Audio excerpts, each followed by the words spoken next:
and welcome back to the Constitution Line by Line. I'm Paul Fabrizio. I'm Don Frazier. And what did you say? Well, I'm just thinking, man, line by line. Line by Somebody line. gets through all these, they'll have read the Constitution and gotten a lot of commentary on it. Yes, indeed.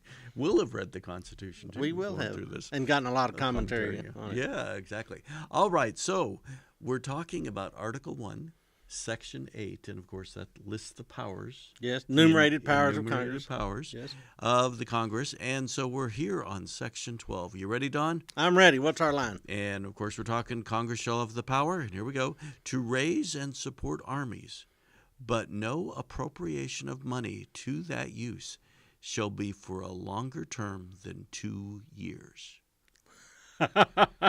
He likes that. So we can have 2-year armies. That's right. Now, what is that about? Well, that's pretty simple. The United States, historically, has had a hate-hate relationship with the military. Hate. Yeah, it's not even Not a a love-hate. love-hate, No. It's a hate-hate. And remember that the United States is born out of what they considered oppression. And what was the tool of oppression oftentimes? Troops. Mm-hmm. Troops going in and searching your house without any sort of warrant. Mm-hmm. Troops being quartered in your home or your Yes. farm, or we'll get to that later. or eating your crops or whatever else. And of course, there's this American Revolution in which British troops are the agents of fire and sword against American property and lives.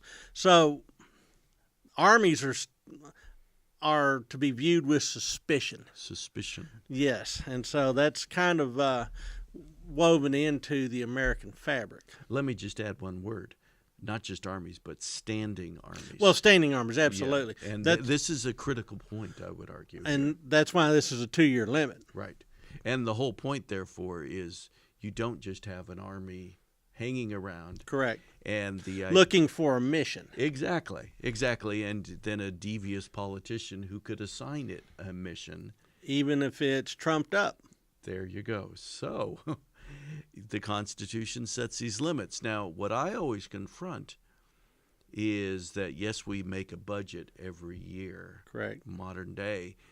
And we are confronted with the fact that it takes much longer than a year or 2 years to, for example, build an aircraft carrier. Oh, yeah, absolutely. And so the development for a plane, a nuclear submarine, takes years. So we have to keep with this 2-year limit. Yes. But the simple reality for modern day is that you plan, if you're a defense contractor, you work in the defense industry, Yeah.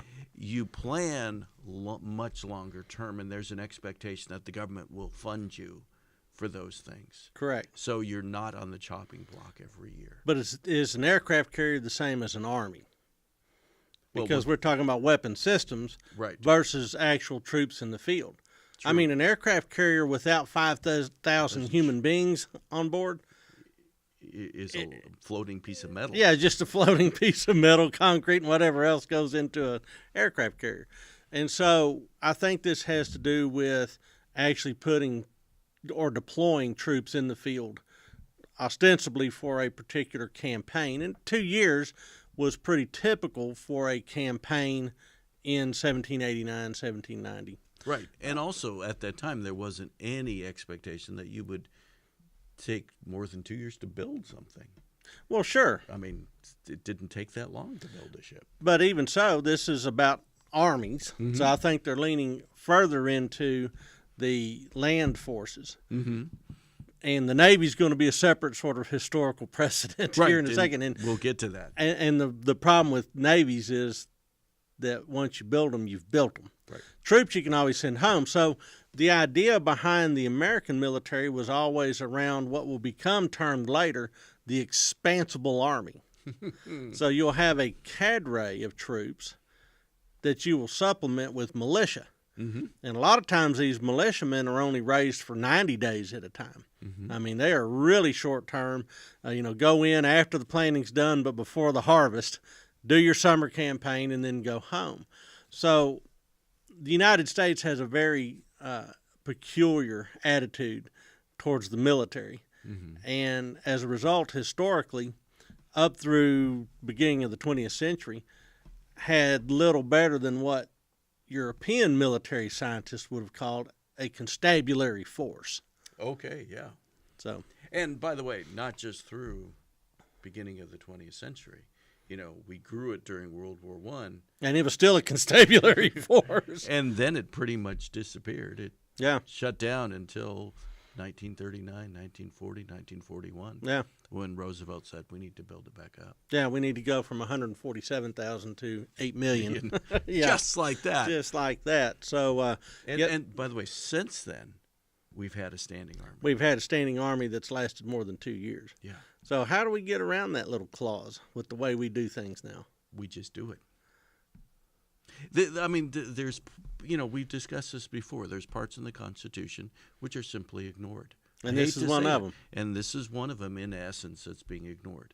Just like the 30,000 for a congressional district, 30,000 people, effectively ignored. That's what we're doing here.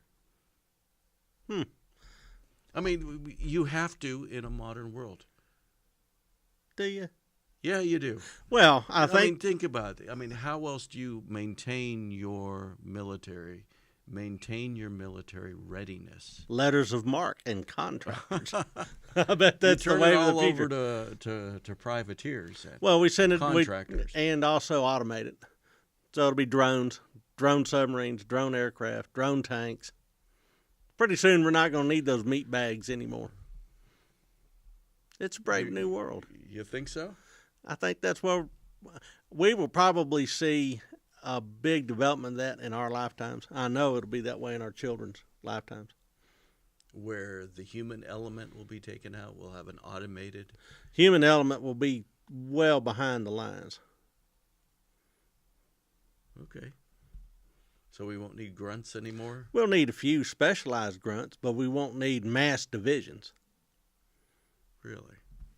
You think so? That's my prediction. Okay. Well, you heard it here first. That's all right. I'm not disagreeing. I'm not so sure. Yeah. Okay. I think there's always going to be the human element. Well, I'm not suggesting there wouldn't be. As frontline troops, I think. Air Force, another story, I think. Anyway, we'll see. All right. So that's our line. There you go. That is our line. The Congress can raise an army for 2 years. Congress can appropriate the money for no longer than 2 years. Okay. Okay. All right. That's our line. We'll pick up the next line of the Constitution in the next episode. Thanks.